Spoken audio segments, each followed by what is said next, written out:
Olá! Boa tarde, doutor. Boa tarde. Boa tarde. Boa tarde, doutor Manuel Lobato. É uma grande alegria, uma grande satisfação Boa tarde, doutora. estarmos dividindo essa partilha hoje, né, de conhecimento. A honra também é toda minha. Doutor Manuel, gostaria de dar boa tarde a todos que estão entrando nesta live, que eu tenho certeza, né, doutor, que será extremamente oportuna e esclarecedora. É com muita honra que nós falamos cá de Portugal, já há um ano, doutor Manuel Lobato, cá em Portugal. Estamos caminhando aí no aprendizado comparado.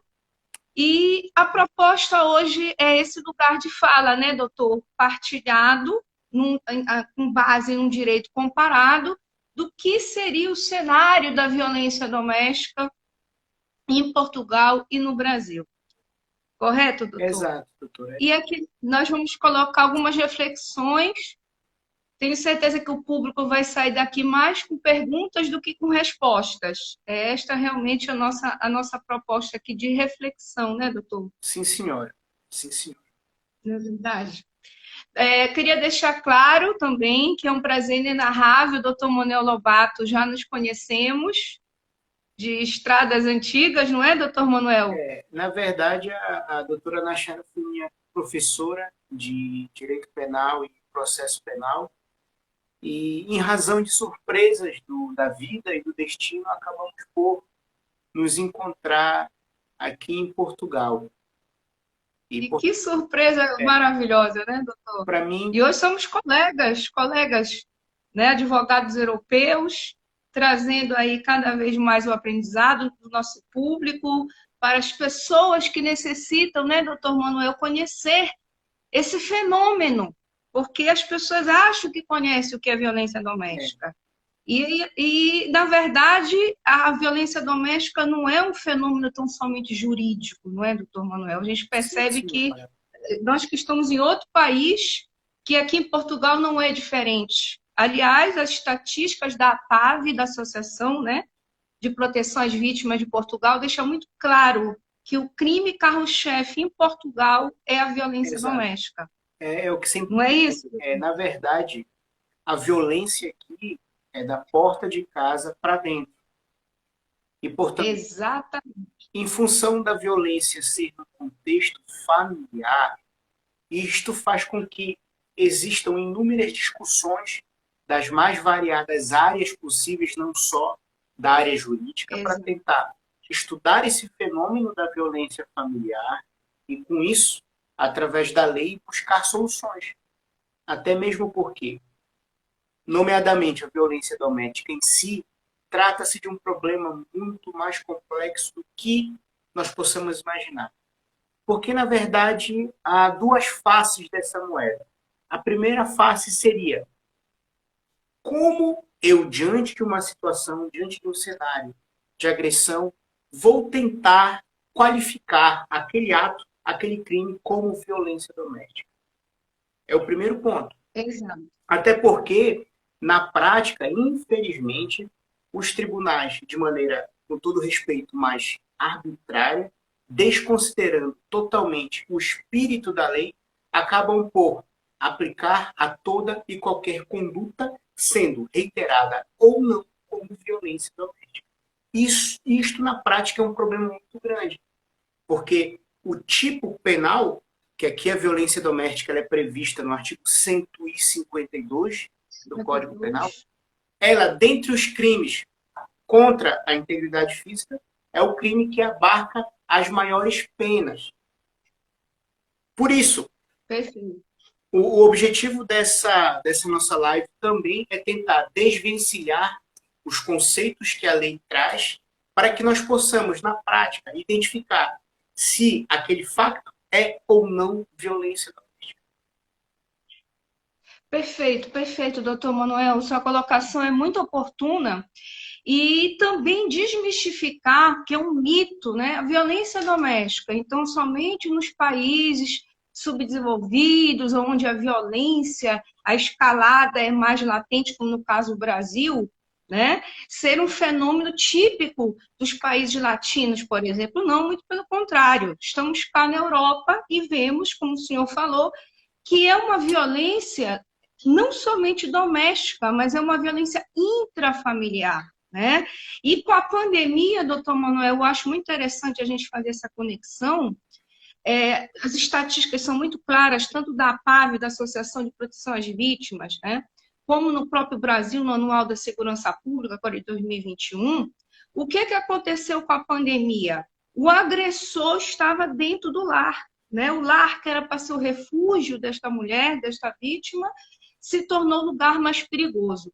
Doutor Manuel, é assombroso que as estatísticas são claras, que a cada 4 mulheres, 2 sofrem violência Exato. doméstica. E sabe o que mais me assusta?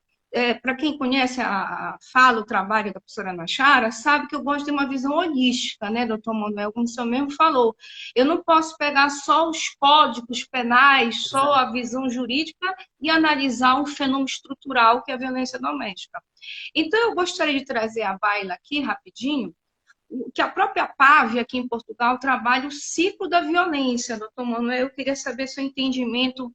Doutor Manuel é advogado criminalista, nós trabalhamos aqui na área em Portugal também. E o ciclo da violência tem 3 pilares, né, doutor? Isso trazido, são estatísticas científicas, né?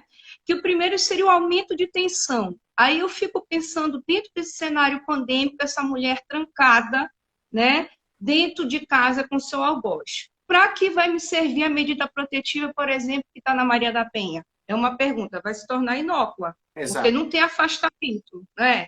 Aí aquele aumento de tensão, porque o que acontece é uma escalada. Primeiro começa com uma injúria, com uma calúnia, violência psicológica, como o senhor bem colocou. Existe uma resistência, tanto cá em Portugal, né, a gente percebe como no Brasil, de se trabalhar e se administrar, e o próprio judiciário, o que é violência psicológica, quantas injustiças. A gente não vê nem instauração de inquérito, né, por conta de uma violência psicológica, porque não deixa marcas físicas, né, porque cicatriz psicológica nós temos. Claro. Agora, além desse aumento de tensão, doutor, também vem outro passo, que é o ataque violento. Inclusive, eu queria deixar aqui, o público que está entrando, essa semana, doutor Manuel, na nossa terra natal, nós somos paraenses, com muito orgulho, né? Houve um caso, não sei se o senhor teve conhecimento, doutor, esta semana, de um colega advogado que, possivelmente, num surto psicótico, ceifou a vida da sua própria mãe, né? Então, é um caso de feminicídio, que, inclusive, realmente está sendo muito polêmico, porque ele alega o surto psicótico e a causa seria um motivo fútil, que era a briga para um pão. No Brasil existe, né, a figura do feminicídio. Cá não, né? Não, Temos ainda feminicídio tipificado. Não é isso, doutor? Sim, senhora, doutora. Na verdade, a era positivista, ela já se foi há muito tempo. A era positivista era aquele período em que aplicava-se a lei a seco, o ponto final e acabou. Atualmente, para nós podermos compreender um determinado caso, nós imperiosamente necessitamos da criminologia. A criminologia aborda várias áreas. A área psicológica, a área de perícias e etc. Inclusive, doutora, só fazendo um parêntese, a minha tese de pós-graduação foi justamente nesse sentido. No sentido de admitir, no âmbito da criminologia, dos processos criminais, que as testemunhas elas sejam, no decorrer do seu depoimento, sejam avaliadas por um perito, por um psicólogo, por alguém que tenha uma formação específica e possa dar um parecer no sentido, olha, através dos sinais eu entendo que essa testemunha mente, que não mente, que seu depoimento é mais credível ou não. É claro que não seria uma perícia vinculativa ao juiz. Ela ficaria sob o critério da livre convicção do tribunal, mas seria uma ajuda. Porque, não querendo aqui ser advogado do diabo, mas a violência doméstica há. Mas também há outro cenário, que muitas pessoas se aproveitam deste instrumento legal como forma de vingança. Perfeita colocação. E Doutor Manuel, não é à toa que estamos nessa live juntos, me perdoe a intervenção. Porque a Chara veio cá para Portugal também aprofundar os conhecimentos criminológicos. E eu tive a oportunidade também de estar estudando criminologia na Universidade do Minho. E eu estou convicta, doutor Manuel, que não tem como sermos advogados criminalistas, né, e notadamente atuar na área da violência doméstica sem recorrer à criminologia. Ora, o que é a criminologia, não é? Essa ciência empírica que nos faz compreender o que é o fenômeno da criminalidade. exato. O que leva este homem, este agressor, esse filho que matou a mãe agora por conta de um pão, né? Então, isso que o senhor está falando é de extrema importância para a gente ter o para-além, né, doutor Manuel? Porque muitos juízes, promotores, advogados ficam, como o senhor falou agora, muito dentro do positivismo ainda, e isso é um retrocesso, porque, só fechando aquele raciocínio rapidinho, o ciclo da violência tem o aumento de tensão, né? O ataque violento, e aí é que vem o que mais me preocupa, doutor, que aí gera subnotificação na violência doméstica. É a lua de mel. Lua de mel na Chara. Isso é uma visão criminológica. Ora, é quando o agressor, né, doutor, ele diz, desculpa. O primeiro tapa, o primeiro empurrão, Exato. né, o primeiro xingamento, é desculpa, mas eu te amo, eu fiz isso por amor. E aí, doutor, vem outra pimenta. A gente que é criminalista, a gente sabe, a gente trabalha com os conflitos humanos. A mulher chega lá, denuncia, a gente já vai colocar como é em Portugal, como é no Brasil, que é diferente, né? Sim, A senhora. persecução penal é diferente. Mas ela denuncia e logo após, eu me arrependi. Não é bem assim, eu amo ele vai mudar, né? É a fase da lua de mel. Doutor, nós fizemos uma pesquisa recente dentro da área da criminologia e o que a gente percebe? Trouxeram a monitoração eletrônica, né, para a questão da violência doméstica. Aí vê o cenário pandêmico. Perde totalmente o sentido porque o agressor está dentro da casa. Começa aí, né? E o que é a monitoração eletrônica, que é uma medida de política criminal, né, para coibir a violência doméstica, ela acaba sendo um tiro no pé. E aqui eu trago o doutor Manuel, a doutora Joana Amaral, que é uma psicóloga cá em Portugal, não sei se o senhor ouviu falar, ela apresenta, inclusive, no canal SIC, eu acompanho muito ela é uma psicóloga criminal fantástica. E ela coloca uma situação interessante, quando ela fala assim, doutor Manuel, a monitoração, ok, é uma medida que faz sentido, mas não é suficiente. Por quê? Porque não trabalha a psicologia do agressor e nem da vítima, não é? Porque ele pode tirar aquela monitoração e ir lá matar a mulher, ele pode estar com a monitoração e continuar perseguindo a mulher, porque o perfil psicológico, o senhor que é pós-graduado em investigação criminal, né? A melhor pessoa para dizer isso, existe o profiling, que é os perfis comportamentais de cada criminoso, né, doutor? Exatamente. E aí, essa monitoração não impede a obsessão dele de querer matar aquela mulher, de querer ceifar a vida daquela mulher. E aí ela também coloca a situação da vítima, porque aqui em Portugal nós temos o estatuto da vítima também, né? No Brasil não tem. Que trazendo essa questão da mulher aceitar de novo esse agressor. Então, eu queria saber o seu entendimento, doutor, como advogado criminalista cá em Portugal também, se o senhor acha que a monitoração está sendo eficiente, porque as estatísticas dizem que não. O que o senhor acha, doutor? Olha, em todo caso, em toda situação, há sempre duas ou três versões, duas ou três hipóteses. Sob o meu ponto de vista, como criminalista e como alguém do fundo do coração, até por uma questão de raiz cristã, acredita que o ser humano pode mudar, que o ser humano ele tem direito a ter uma segunda chance para poder se readaptar no meio social. Errou, ok, pode corrigir. É como se fosse o pecado. Nós pecamos e Deus nos perdoa. Agora, no âmbito dessa monitoração, desse monitoramento eletrônico, que na verdade é uma das medidas de coação previstas no Código de Processo Penal português. O que acontece? Na prática, quando o arguido ele é submetido, a audiência que vai aplicar essas medidas de coação, é sempre importante o advogado perguntar se ele tem uma morada alternativa. Para quê? Para reduzir Exato. a hipótese da prisão preventiva e, com isso, tornar mais plausível a possibilidade dele ser submetido a uma medida de monitoramento eletrônico com permanência na habitação, que seria numa habitação diversa da habitação da vítima, certo? E, portanto, Certo. atualmente, na prática, isto efetivamente funciona. Por quê? Porque a partir do momento em que há alguma violação desse monitoramento, o sistema é logo acionado. E a partir do momento em que o sistema ele é acionado, o arguido ele corre um iminente risco de ser preso preventivamente. Ok? Porque o grande problema que eu vejo é, olha, nós vamos prendê-lo preventivamente porque ele poderá fazer um ato nefasto, um ato Uma suposição. Né? Agora, se eu admitir isso, eu estaria indo em contradição com o pensamento garantista que eu defendo.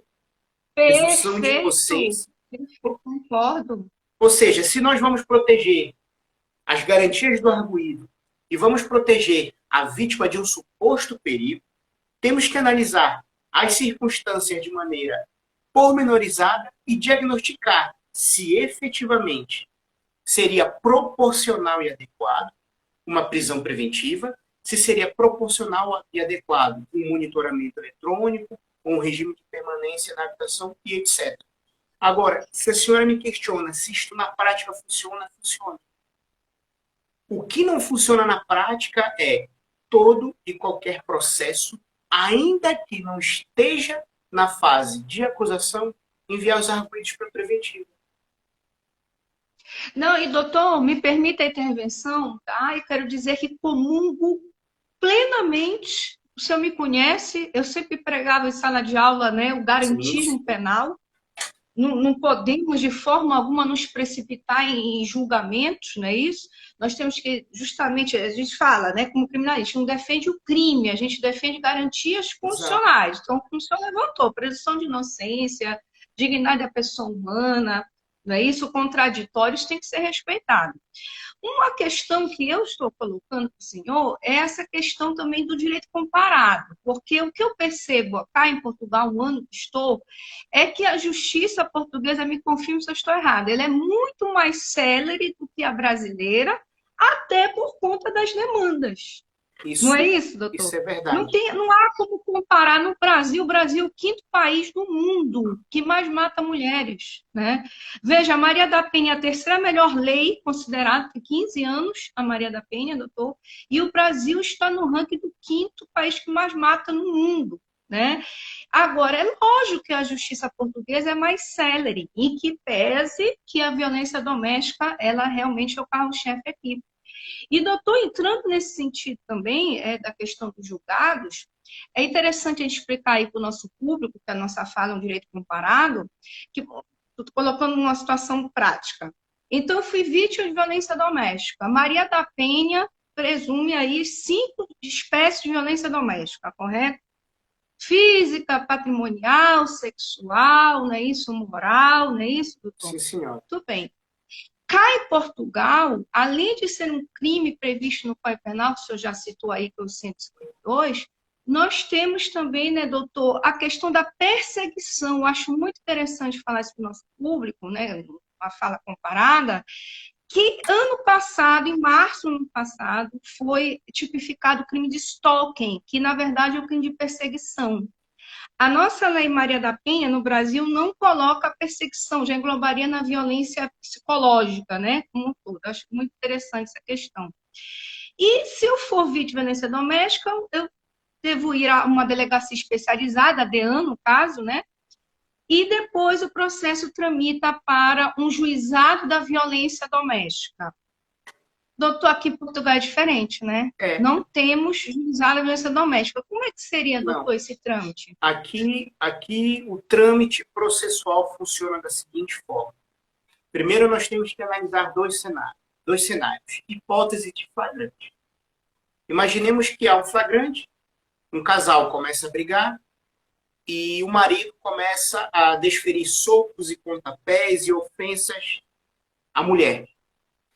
Portanto, qualquer pessoa, uma vez que se trata de um crime público, pode apresentar a notícia do crime perante alguma autoridade judicial. A autoridade judicial aqui, leia-se, Ministério Público e os órgãos delegados, que são os órgãos de polícia criminal. E, portanto, ele chama a polícia, que pode ser a mais próxima possível. A polícia faz a detenção em flagrante daquela pessoa e no prazo de 48 horas ele é apresentado ao juiz de instrução criminal, que vai decidir acerca das medidas de coação. Em outro cenário, imagine que um casal se separa e durante algum tempo aquela mulher foi vítima de violência doméstica e agora criou coragem para poder denunciar tudo. Ela vai, seja o Ministério Público, ou seja, a qualquer órgão de polícia criminal, denuncia o fato criminoso e aquele processo vai tramitar em um DIAP, que é o Departamento de Investigação Criminal. Aqui não há um DIAP especializado para esses casos, mas pela organização do tribunal, cada tribunal tem um DIAP específico que trata só desses crimes. Perfeito, doutor. E pegando também aí o gancho, vamos explicar aqui para o nosso público que no Brasil, o que a gente conhece sobre a questão da ação penal, né? Sobretudo quem é criminalista. Nós temos a ação penal pública, que pode ser incondicionada, condicionada, e a ação penal privada. Cá em Portugal é diferente, né, doutor? Inclusive, a tipologia, né, da violência doméstica, o crime de violência doméstica, é um crime público. Então, eu gostaria que o senhor passasse aqui para o público que cá em Portugal nós temos os crimes públicos, semipúblicos e particulares, Exato. não é isso, doutor? Exato. Vamos explicar um pouquinho para o nosso público, porque é totalmente diferente da nossa realidade persecutória penal, né, no Brasil. E só antes dessa bela explicação, lembrando da súmula 142 do STJ, que diz que em caso de violência física, né, a ação penal pública é incondicionada. Vale lembrar isso, né? E, claro, agora eu queria que o senhor explicasse por que é público. E o que é isso, crime público, cá em Portugal? Basicamente, o crime público é aquele crime que qualquer cidadão tem legitimidade para denunciá-lo. Na linguagem portuguesa, o crime público ele funciona desta maneira. Agora, aqui, a violência doméstica ela nasceu como um crime semipúblico. Ou seja, antigamente, era necessário que a vítima manifestasse a sua vontade em que fosse instaurado o processo penal. Entretanto, o crime semipúblico ele admite desistência. E no decorrer dos processos, muitas vítimas elas passaram a desistir. E, infelizmente, passaram a desistir e a violência se repetiu. Portanto, se propagou. Portanto, a lei, justamente para coibir situações dessa natureza, alterou e passou a admitir a violência doméstica como um crime público. Ou seja, aqui, absolutamente qualquer pessoa pode denunciar um crime de violência doméstica.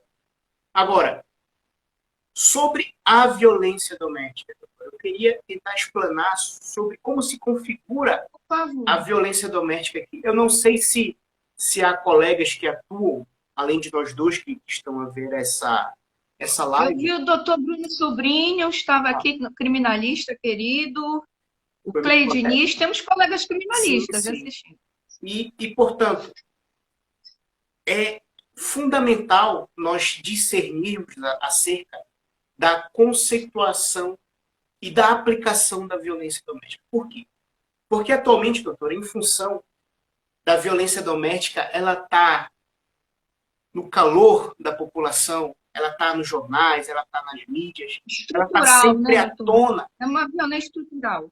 Muitos acabam por confundir o que é violência doméstica e passam a qualquer fato qualificar como violência doméstica.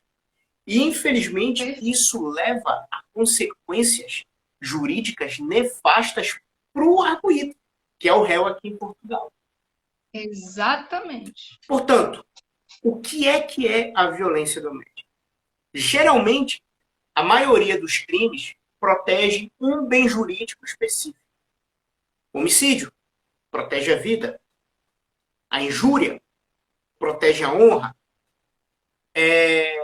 Crimes de ofensa à integridade física, que é a lesão corporal, protege o quê? A nossa integridade física.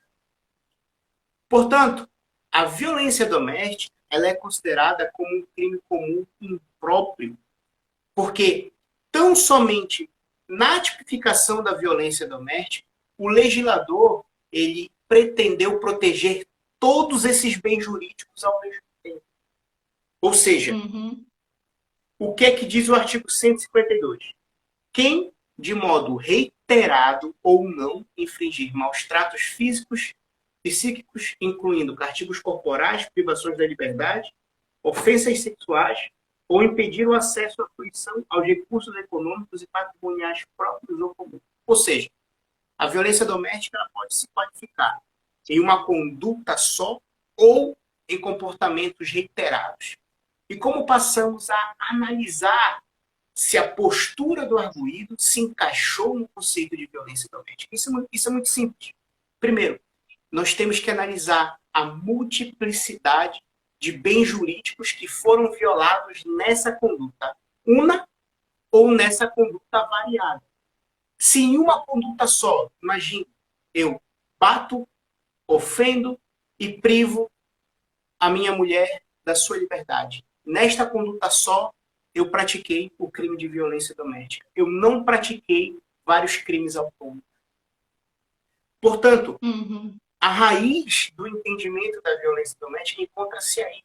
Porque o legislador quis proteger ao mesmo tempo vários bens jurídicos.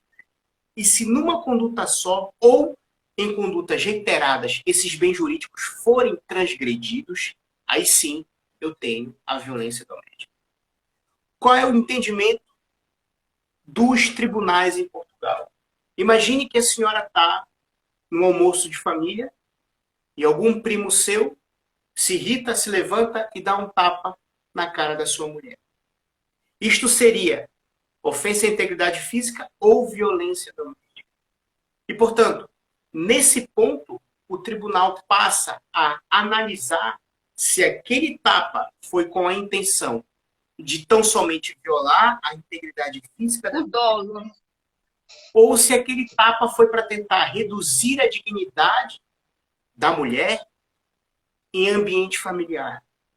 Portanto, esta linha vai ser a fulcral para definir se houve violência doméstica ou não.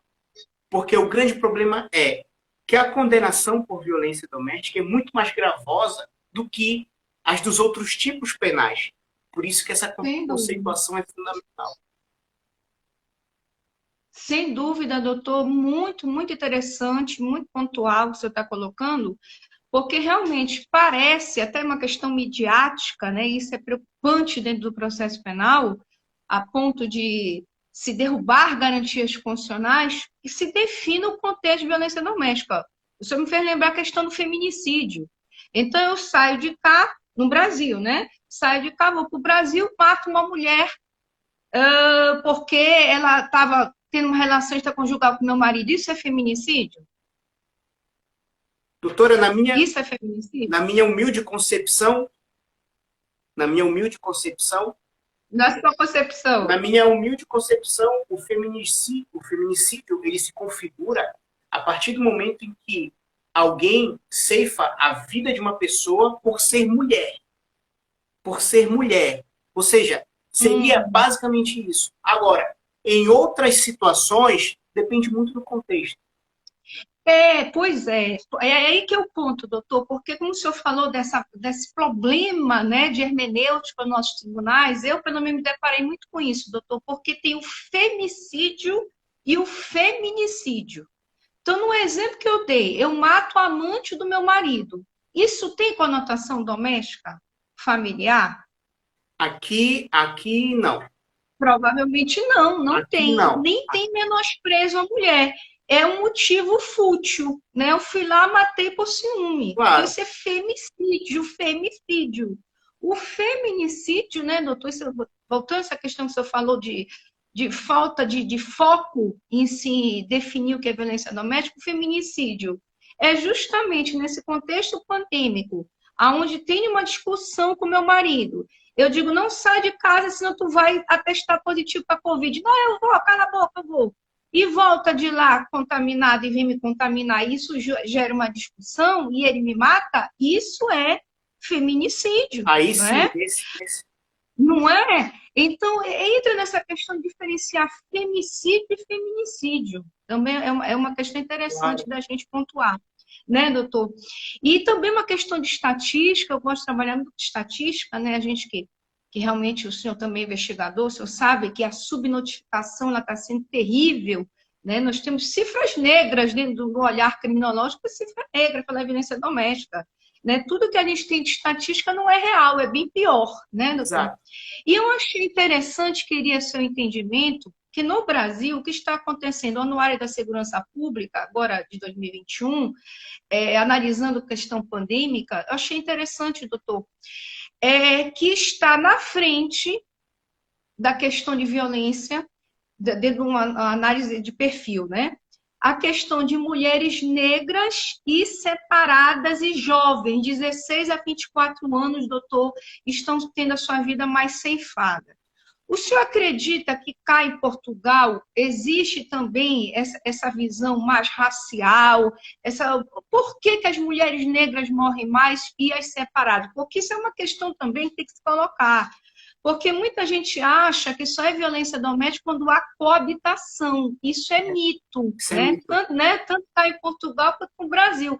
Pelo contrário, a gente vê muito estatisticamente o ex que não se conforma, né, começa a praticar o stalking, a perseguição, até o feminicídio.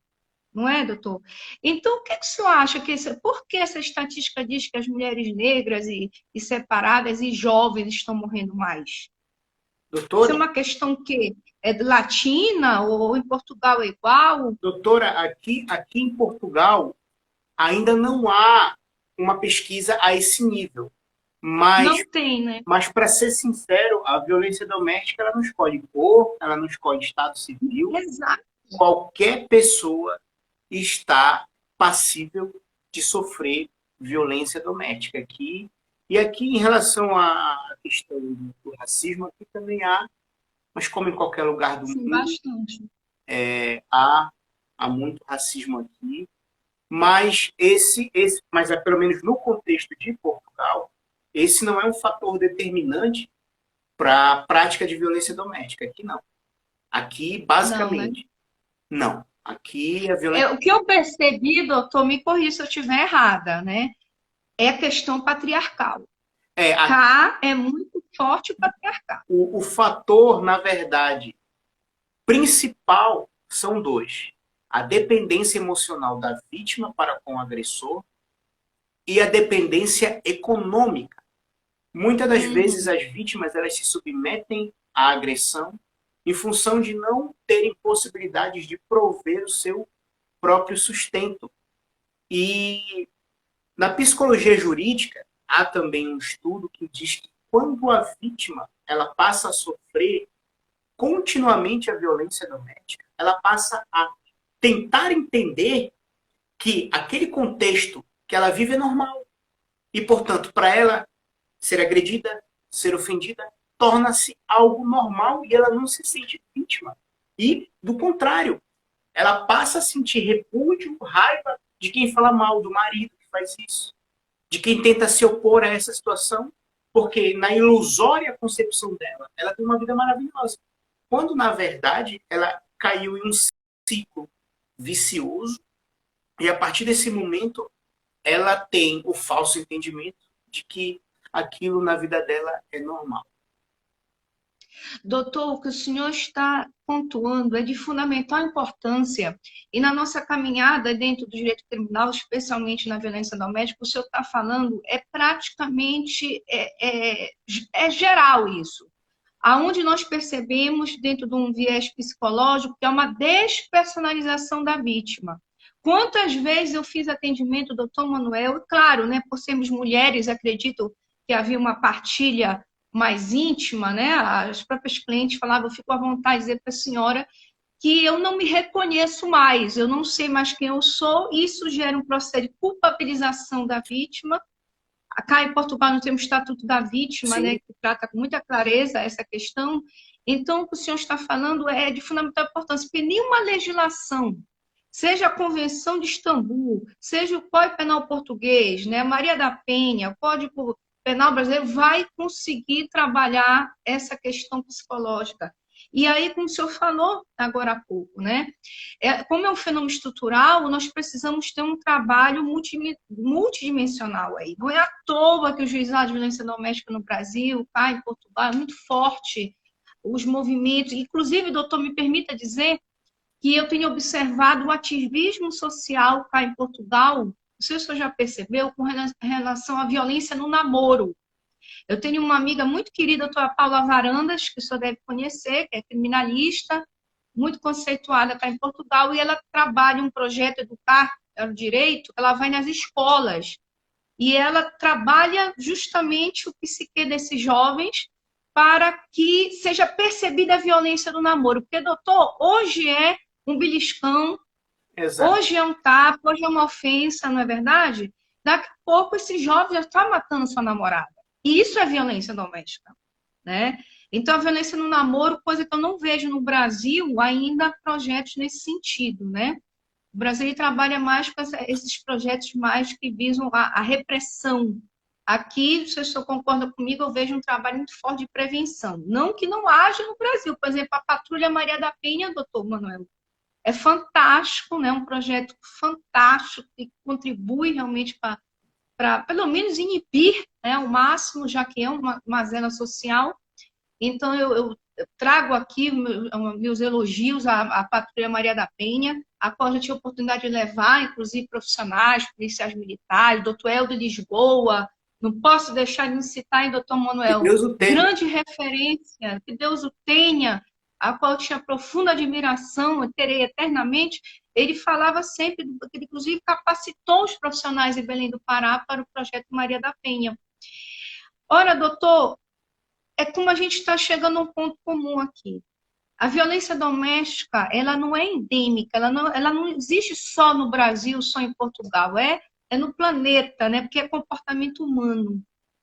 E aí, eu queria só para deixar claro para o público, os canais de denúncia, doutor Manuel, porque no Brasil nós temos, né, a DEAN, Delegacia Especializada, Clínica da Mulher, nós temos o Ministério Público, nós temos o Juizado da Violência Doméstica, nós temos vários aplicativos, nós temos o Disque 100, Disque 180, nós temos o aplicativo de Direitos Humanos, que você pode recorrer. Cá em Portugal, nós temos grandes canais de denúncia também, né, doutor? Temos. Aqui, na verdade, os canais gerais, que são o Ministério Público, que é a Ministério PS, Público, que é a PSP, que é a GNR, que são órgãos de polícia criminal. Tem também a APAV, que é a Associação a de PAV, Apoio muito fã. às Vítimas de Violência Doméstica e etc. Mas, basicamente, aqui não há uma instituição tão organizada e forte como há no Brasil que possa É verdade, o lutar Brasil avança nesse sentido. contra essa verdadeira pandemia que é a violência doméstica. Agora, o doutor Bruno Sobrinho fez uma pergunta aqui Foi. em, Oh, vamos lá, só conseguiu localizar? em relação. No Brasil, a palavra da vítima tem muita relevância no que se refere à prova do crime. Em Portugal, a palavra da vítima também tem grande relevância. Sim, Bruno. E muitas das Sim, vezes, a palavra da vítima é, na verdade, a única prova que há no processo de que houve efetivamente essa violência. É justamente por isso que eu defendo que possa existir um psicólogo forense que possa analisar esse depoimento e, posteriormente, confeccionar um parecer no sentido de que ele entende de que aquela testemunha fala com verdade ou não. Para quê? Para poder auxiliar o magistrado no momento de julgar. Porque o grande problema aqui é que, em muitos casos, a vítima ela utiliza o poder judicial como um instrumento de vingança ao arguido, que muitas das vezes nada fez. Eu já vi pessoas, Perfeito.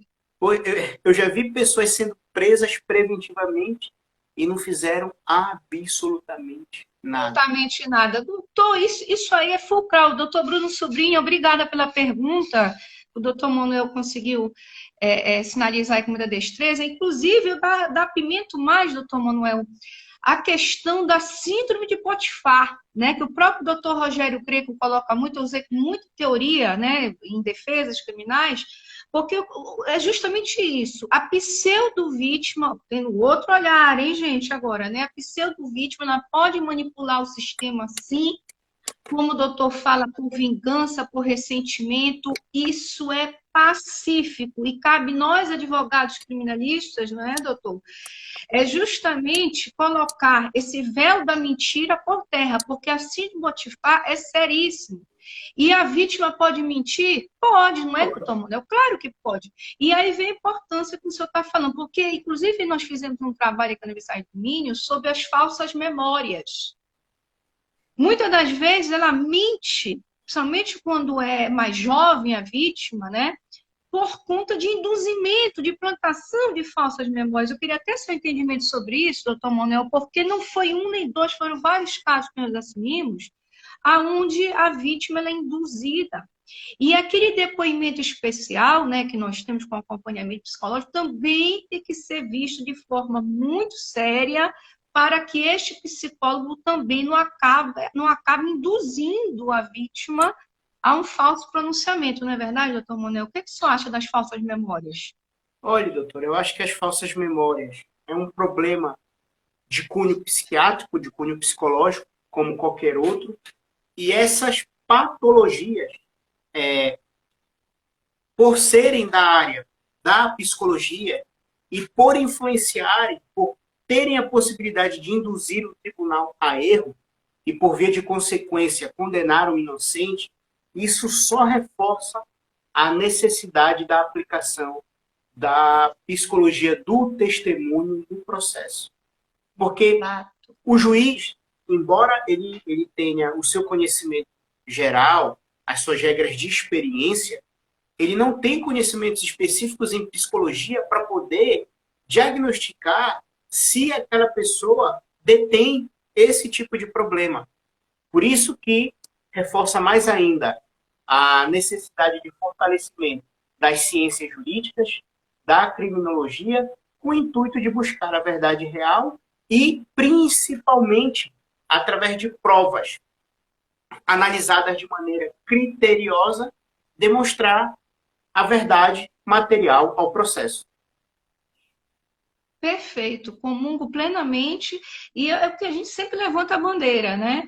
Todo e qualquer processo judicial tem que ter uma visão interdisciplinar, né, doutor Sim, Manuel? Tem que senhora. ter, principalmente nós da área criminal, não é verdade? Então, espero, Bruno, que a gente tenha aí, né, atendido a tua intervenção. Temos mais perguntas, doutor Manuel? Eu tô... Gente, fique à vontade, tá? Qualquer colocação, os colegas de Belém, prazer enorme revê-los. Amigos de Portugal, cá presentes. Aqui tem um pronunciamento do Micael que diz: poderíamos dizer que se trata de um patriarcado que se estende aos dias atuais, principalmente pelo comportamento do masculino Micael, exacerbado e oh, tóxico. desculpe. Foi o que Aí eu não entendi o final, não entendi, doutor Manuel. Pode repetir o final? posso só procurar. Patriarcado. Podemos dizer que se trata de um patriarcado que se estende aos dias atuais, principalmente pelo comportamento masculino exacerbado e tóxico. Ó, eu vou dar minha opinião, doutor Manuel, aí o senhor se Sim, pronuncia sim. também, né? E é legal que temos gêneros distintos, cada um, né, pode dar sua perspectiva, porque pese que somos advogados, né? Aqui ninguém trabalha com violência de gênero. Bom, Micael, obrigado pela tua intervenção. Micael foi nosso aluno na ESA+, doutor Manuel, sempre participativo, um querido, sempre está aqui presente em todas as nossas lives. E ele tem sempre uma visão muito reflexiva. Há um mito, e até eu confesso que tinha, que o patriarcado ele é mais latente na América Latina, sabe, doutor Manuel? Quando eu cheguei aqui, eu disse, não vou ver patriarcado na Europa. E a primeira coisa que eu faço é observar as pessoas, né? Como boa criminalista, professora de muitos anos, eu observo as pessoas. E é latente, não é, doutor Manuel? Eu mesma passei por várias situações de homens não olharem diretamente para mim. Colegas advogados ou pessoas aqui do prédio, o homem não olha direto para a mulher, Micael. Ele olha para outro homem, doutor Manuel, mas ele desvia o olhar da mulher. Primeira coisa que me impressionou, cá em Portugal. Os casais, às vezes, não andam de mãos dadas. O homem está lá na frente, a mulher está atrás. Se anda de mão dada, sabe que é brasileiro, doutor Manuel. Me disseram isso aqui. Acho que é interessante a questão comportamental. Eu falei, casal anda de mão dada porque não é português. É óbvio que eu percebi que são uma geração mais antiga também desse comportamento. Os jovens já têm, obviamente, um comportamento mais avançado e que pese, que, como nós falamos, a violência no namoro está muito forte, Micael, cá em Portugal, e há a preocupação dos órgãos, das entidades, em que isso seja inibido o quanto antes, né? Desde a juventude, nas escolas, que isso seja sensibilizado. Então, eu percebo que o patriarcado não é privilégio, Micael, portanto, só do Brasil, não. E o Brasil, né, doutor Manuel, ganha no sentido de ter discussão acerca disso. Doutor Manuel, eu estava conversando com uma colega professora cá em Portugal e ela nos parabenizou, quanto brasileiros, que ela disse, vocês têm lugar de fala. Quantas vezes eu quero falar isso em sala de aula e não me permitem falar sobre igualdade de gênero? Aquilo me impressionou, né, de ter essa resistência ainda no debate. E o Brasil, ele avança, inclusive na questão LGBT. Eu não posso deixar, né, de não comentar, né, doutor Manuel, também muita resistência dos tribunais em considerar transmulher. Então, quando se fala de violência doméstica, o transgênero está incluso também. Isso é óbvio, né? Então, Micael, eu vejo dessa forma, tá? Claro, é como disse o doutor Manuel, nós temos que trabalhar a questão comportamental sempre e evoluir sempre no sentido da inclusão social e educar nossos jovens para a igualdade de gênero. Tudo a base é a juventude. Agora, com a palavra do doutor Manuel, suas impressões, você não acha que também Sim, eu acho, o patriarcado é muito cultural, né? eu acho que a minha honesta opinião eu tenho o entendimento de que o patriarcado não seria o motivo crucial da violência doméstica, até mesmo porque a violência doméstica ela depende de alguns fatores. E dentro desses fatores pode ser que haja o patriarcado ou não, mas o fator principal que eu entendo Não é o único, né? o fator principal que eu entendo em que haja violência doméstica é a impulsividade das pessoas. Por que eu me refiro à impulsividade? Porque grande parte dos agressores, eles só são agressivos naquele pico de raiva, naquele pico de que ele não consegue discernir entre o bem e o mal, e com isso acaba a praticar a violência. Mas em relação ao patriarcado, eu não vejo que esse seria basicamente. Agora, O senhor entende que não é o único pilar, né? Não, O agora gatilho. o termo masculinidade tóxica, se for em relação àqueles homens que confundem o verdadeiro conceito de masculinidade, porque ser masculino não é ser bruto. Ser Não é masculino ser opressor. Lógico. é ser educado, é ser respeitador. Então, muitos confundem isso. Em relação à masculinidade tóxica, daquelas pessoas que utilizam a qualidade de homem, da sua superioridade física, e acham que são semideuses em função disso, aí eu concordo que sim. Porque toxicidade no relacionamento, né? Como você está falando, tem vários gatilhos, não é verdade? Manda aquele que ganha mais, né? Manda aquele que tem a personalidade mais dominante. Isso eu concordo totalmente, né? Então, Micael, eu espero que a gente tenha respondido, né, doutor Manuel? O homem também pode sofrer violência doméstica, é claro que. Claro, e muito, hein, doutor Manuel? Tem muitos homens também que sofrem. E aí vem a questão do estereótipo, não é? Isso também é uma questão muito interessante de se colocar, porque o homem, como você está dizendo, só violência doméstica. E aí eu queria saber em Portugal, porque no Brasil nós já temos tentáculos de proteção ao homem, a própria Defensoria Pública, doutor, já estava trabalhando esse projeto aí de acolhimento do homem, porque o que acontece quando chegavam clientes comigo, homens vítimas de violência doméstica, passavam vergonha perante os órgãos, humilhação, desprezo, desdém. Como que tu apanha da tua mulher? E entra a conexão que a gente estava falando do raciocínio.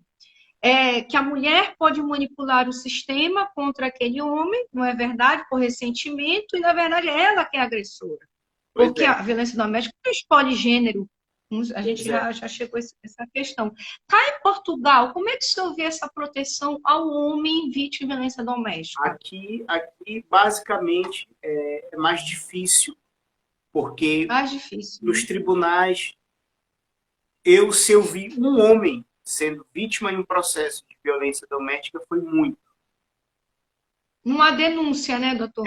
Portanto, creio eu que, por ser um país com uma raiz mais conservadora, muitos têm aquele constrangimento de se expor perante as autoridades, de ir a tribunais, porque como é um país pequeno, todos se conhecem e todos vão saber do que aconteceu. Exato. Aí vem a questão da masculinidade, da reputação. Exato, é muito parecido com o Brasil, né? Mas básico e o próprio... Doutor, perdão, doutor. Diga. Dentro de uma questão procedimental, né? É interessante também explicar para o público, a gente estava falando de feminicídio, né? E nós citamos que houve, infelizmente, esse feminicídio agora em Belém do Pará, de um filho que teria ceifado a vida da mãe, ele mesmo confessa, um surto psicótico, enfim, isso vai ao tribunal do júri, né? O feminicídio, ele é realmente julgado no tribunal do júri. Cá em Portugal não é assim, né, doutor? Não é possível caso de violência doméstica ao tribunal do júri, não é verdade? Isto depende. Porque, na verdade... Isso que a gente quer saber. Quais seriam as condicionantes? No Brasil, os crimes dolosos contra a vida vão para o júri. E o feminicídio? Aqui nós temos uma composição judiciária um pouco distinta. Os crimes que são até 5 anos, vão para o tribunal singular. Crimes acima de 5 anos vão ser julgados para o tribunal coletivo. Crimes cuja pena ultrapassar 8 anos podem ser julgadas perante o tribunal do júri, se houver requerimento do Ministério Público, se houver requerimento do advogado do arguido para esse efeito. E não só, além de ter o requisito da pena, isto vai depender muito do crime. Se for um crime contra a vida, pode ser que vá para o júri ou não. Se for um crime de roubo, pode ser que vá. Não é todo e qualquer crime cuja pena ultrapasse 8 anos. No caso que a senhora apresentou, se houver concurso de crimes ou se a própria pena superar esse patamar legal de 8 anos e houver um requerimento do Ministério Público e o tribunal aceitar, ele pode ir para o júri. Mas a competência do júri ela não é automática, ela tem que ser provocada. E só fazendo uma intervenção, doutor, é muito diferente do Brasil, né? Porque a gente vê uma demanda imensa de crimes dolosos contra a vida, principalmente quem atua na área criminal é tribuno, dificilmente não atua na tribuna. Cá em Portugal, não, até para questão, culturalmente, além de ser uma questão jurídica, culturalmente não se aciona tão o tribunal do júri por conta dos custos, que no caso, as partes que vão ter que custear, não é isso, doutor? Vamos explicar um pouquinho? Porque aqui há o apoio judiciário. Que se o arguido respeitar os requisitos, ele pode usufruir do apoio judiciário e, com isso, não pagar custas do processo. Só que muitos não sabem, né? Não tem essa informação, né? Mas, se o arguido não beneficiar do apoio judiciário, todas as custas serão suportadas por ele. E, portanto, quanto mais recursos tiver, mais sessões de julgamento tiver, mais caro fica. Mais caro fica. Ou seja, diferente do Brasil, né, doutor? Totalmente, Exato. né? O O Brasil não processo. tem essa questão de custas da parte, né? Agora, eu lhe pergunto, doutor, aqui não existe delegacia, correto? Eu vou Não. chegar a uma delegacia. O que é a PSP, que agora o senhor falou, vamos explicar um pouquinho A para os nossos PSP, colegas aí. a PSP ela é uma polícia um pouco mais Por isso. urbana, assim, digamos. É uma polícia de cidade. A GNR é a polícia mais rural, mais da terrinha, mais de bairro. Mas ambas têm basicamente as mesmas competências. A única, É verdade. a única polícia que subtrai para sua competência crimes mais complexos é a polícia judiciária, que é como se fosse a polícia federal no Brasil.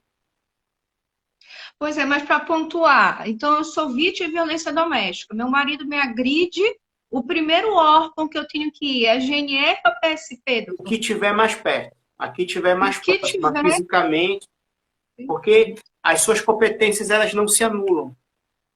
não se anula e são canais de denúncia, né, para Sim, essa vítima, correto?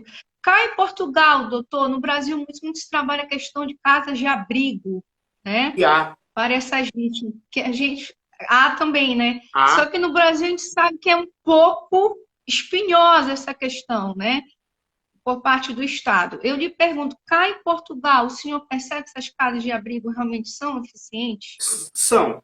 São porque as casas de abrigo elas têm a finalidade de retirar a vítima daquele ambiente o mais rápido possível.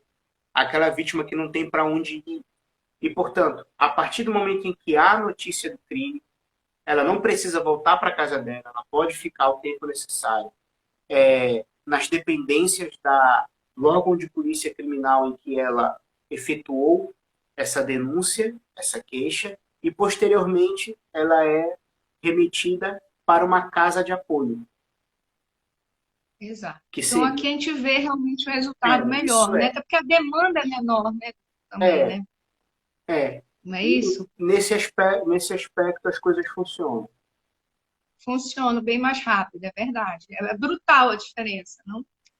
Temos mais perguntas, doutor? Se alguém quiser fazer uma intervenção, Tem outra do Dr. Bruno, lembrando que a nossa live é 1 hora, né? é, Infelizmente, por tempo. faltam 5 minutinhos, são 5h55, mas tem uma pergunta aqui do Dr. Bruno, que diz o seguinte: aqui no Brasil, o sistema de justiça trabalha muito a questão da justiça restaurativa, que é uma medida Hum, usada para que o agressor tenha uma reestruturação do seu pensamento. Essa medida há em Portugal. Aqui em Portugal, na verdade, excelente pergunta, Bruno. aqui em Portugal, quando o indivíduo ele é condenado pelo crime de violência doméstica e ele não tem uma pena de prisão efetiva, mas uma pena de prisão suspensa na sua execução, no âmbito dessa pena aplicada, o tribunal ele pode, dentro do plano de ressocialização do arguído, fazer com que o arguído tenha que frequentar palestras, tenha que frequentar psicólogos, no sentido Psicólogo. de que ele possa reanalisar o seu ato e não possa mais cometer. Portanto, há essa possibilidade. No momento da pena, há também outra possibilidade, que é, no decorrer do inquérito, nos crimes de violência doméstica, que não são agravados pelo resultado, ou seja, aqueles crimes mais leves de violência doméstica, Uhum. há a possibilidade de o processo ser suspenso antes de oferecida a acusação. Portanto, no âmbito dessa suspensão, o Ministério Público ele vai propor algumas injunções.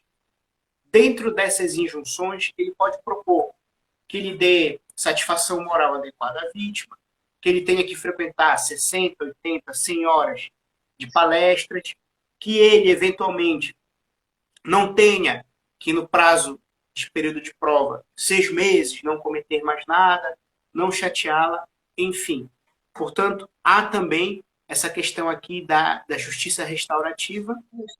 Agora, uma coisa é existir, outra coisa é o arguido se conscientizar. Exatamente. Não, interessante, Bruno, a gente agradece muito essa intervenção. O Bruno está maravilhoso hoje, né? Colocando perguntas aí extremamente pertinentes, Bruno. Eu também me deparei com essa curiosidade se a justiça restaurativa é muito aplicada, muito utilizada. Doutor Muno, eu já tive assim, impressões mais tímidas cá em Portugal. Nós percebemos que no Brasil há um avanço muito grande do nosso judiciário em implementar mais a justiça restaurativa, inclusive dentro daquele direito sistêmico. A gente percebe que o Brasil avança muito mais. Existe cá em Portugal? Existe, mas é muito tímido. Muito mais. Inclusive, pois não, doutor. É porque aqui, na verdade, não há movimentos, aqui não há muita pressão. Falta um ativismo. Aqui não há tanto ativismo nesse sentido. Então, eu posso responder essa pergunta com base no que prevê a legislação. Então, a legislação prevê essa hipótese. Então, nesse caso, o espírito da lei faz com que a justiça restaurativa se encaixe nesse conceito de que o arguido tem uma realidade. Palestras, de que ele tem que, enfim, tentar se ressocializar nesse aspecto. Temos só outra pergunta aqui da senhora Lívia Menezes. Ela pergunta: a vítima pode solicitar desistência ou arquivamento em Portugal? Bom, em violência doméstica, ela não pode desistir, porque é um crime público. O que ela pode fazer se o crime não for agravado pelo resultado, ela pode, mediante requerimento fundamentado, requerer que o processo seja suspenso. Mas a suspensão provisória do processo, ela tem alguns requisitos e o arguido vai ser obrigado a cumprir algumas normas de conduta. Portanto, se ele cumprir aquelas normas, se ficar tudo ok, aí o processo é arquivado. Essa é a única possibilidade. Muito interessante. Desculpe, doutor. Muito interessante a colocação da doutora, não recordo o nome. Lívia Menezes. Eu acho que ela é do Brasil, não sei. Se ela for do Brasil, eu acho que ela está perguntando isso, Manuel, justamente por conta da questão da ação penal pública incondicionada e condicionada. Porque o que acontece? A Maria da Penha ela tem essa esquizofrenia no sentido da ação penal. Eu sempre brigo com isso. Como é que vem a súmula 542 do STJ falando que é incondicionada em lesão corporal quando é física? E quando é psicológica, patrimonial, moral, sexual, persiste ser condicionada. Na verdade, e aí depende da representação da vítima. E por aquele processo de despersonalização da vítima, a fase da lua de mel, do ciclo da violência, ela, não vou perdoar, não, ele só fez dessa vez, não vai acontecer mais. E a gente fica dentro de uma instituição criminal, no limbo, quando essa vítima quer desistir. O que é pior, né, doutor? Quantas vezes a gente avisa? Não descumpra a medida protetiva. Isso é um outro ponto, só para finalizar, que a gente está muito no tempo já esgotando, mas em 2018 veio o artigo 24A da Maria da Penha, doutor Manuel, trazendo a questão do crime de desobediência da medida protetiva, né?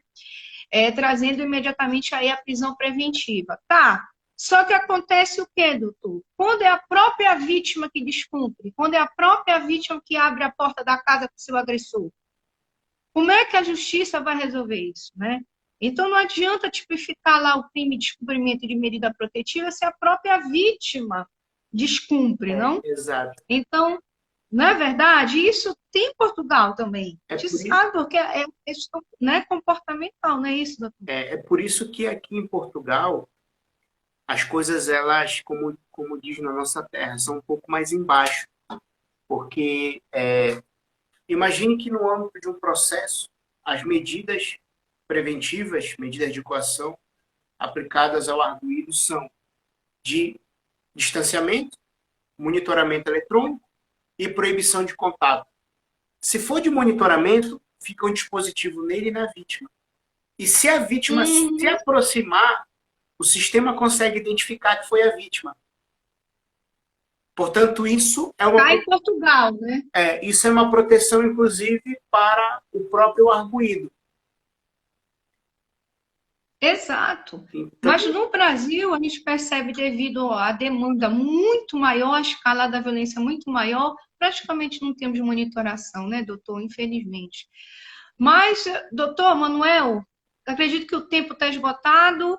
Eu quero dizer aqui ao nosso público que a nossa proposta hoje foi uma semente, né? Foi uma sim, célula, senhora. uma pílula que estamos à disposição, né, doutor Manuel, cá em Portugal, como advogados criminalistas, advogados paraenses, quanto orgulho, não é, doutor Manuel, nossa terra natal, Belém do Pará, de sempre estar trazendo o debate, esse lugar de fala para temas polêmicos, e se alguém tiver alguma dúvida, alguma intervenção, sinta-se à vontade, né, doutor Manuel, Sim, de vir senhora. perguntar no nosso direct, porque hoje só foi uma provocação. Como a gente É, disse, hoje a gente quer que vocês saiam com mais reflexões do que claro. respostas, não é isso, doutor Manuel? Sim, pretendemos voltar aqui com outros temas, outras questões para abordar a vocês e o que precisarem, estamos por aqui. Com certeza. E o direito comparado é importantíssimo, né, doutor? Porque a gente traz as semelhanças, as diferenças e vamos crescendo junto. É sempre o para além, não é isso, doutor Manuel? Isso é verdade. Olha, um abraço aí para o doutor Bruno, dizendo que está com saudade. Ah, Bruno, um abraço! Foi meu aluno também. Gente, eu tô ficando velha, doutor Manuel. Que absurdo meu isso. colega de faculdade. Estudamos Ah, juntos. vocês eram colegas, é Sim. verdade. Bruno está brilhante, Não, viu, doutor Manuel? Atuante, brilhante. O Bruno, Claro, evidentemente, essa geração é fantástica. ele para mim, não é porque eu tenho carinho por ele, mas ele é uma das maiores representações de humildade que eu já vi na vida. Sem dúvida. Foi o Dr. Bruno. Desde a faculdade, ele sempre se mostrou muito Uma consistente, referência. sabe? E eu que fico orgulhoso do sucesso todo que ele está fazendo. Um abraço para minha tia, Com sou de certeza. Portugal. Ah, bora ver aí, né? As intervenções. Micael, quero agradecer também, nosso querido aluno que participou.